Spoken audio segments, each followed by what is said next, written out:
November 13th, around 11:58 a.m., police responds to a report of an unconscious person. On reaching at the location, they find four University of Idaho students dead: Kaylee, Madison, Ethan, and Xana. They were found on the second and third floors of the house.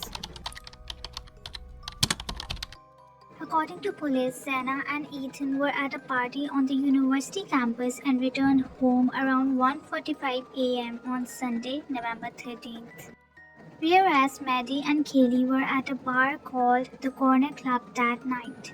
They left the bar, stopped at a food truck, and then also returned home at the same time around 1:45 a.m. It is said that Ethan had a heated argument at the party with another guy and Xena had to take him away from that place. Kaylee and Maddie also exchanged a few heated words with the person when they stopped at the food truck, but police have cleared that person and he isn't a suspect now. It is also said that calls have been made from Kaylee's phone to her ex-boyfriend sometime after 3 a.m., so that means the murders also took place after that. Well, there were 6 people in the home that night, but the killer didn't know.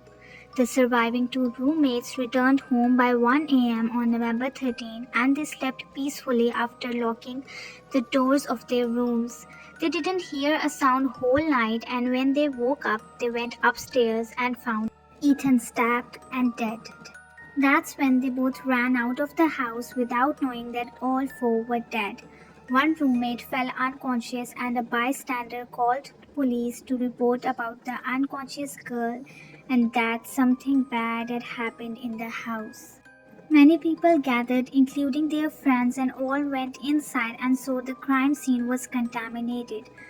And also that's how police came in rescue of an unconscious girl and found 4 students killed brutally. There's no proper list, but police have looked into many people including Kaylee's ex-boyfriend, the food truck guy, and the person who drove Maddie and Kaylee home that night. It is also said that Kaylee had a stalker, but nobody knows about him. Kaylee's father says that her daughter's stab wounds were like tears and she had been killed more brutally than others. So, was it a crime of passion? But why killing others? Kaylee's ex-boyfriend also says that he was sleeping and so couldn't hear his phone ringing when Kaylee was continuously calling him. According to the neighbors, it was a party house. Lots of people coming and going out of that house.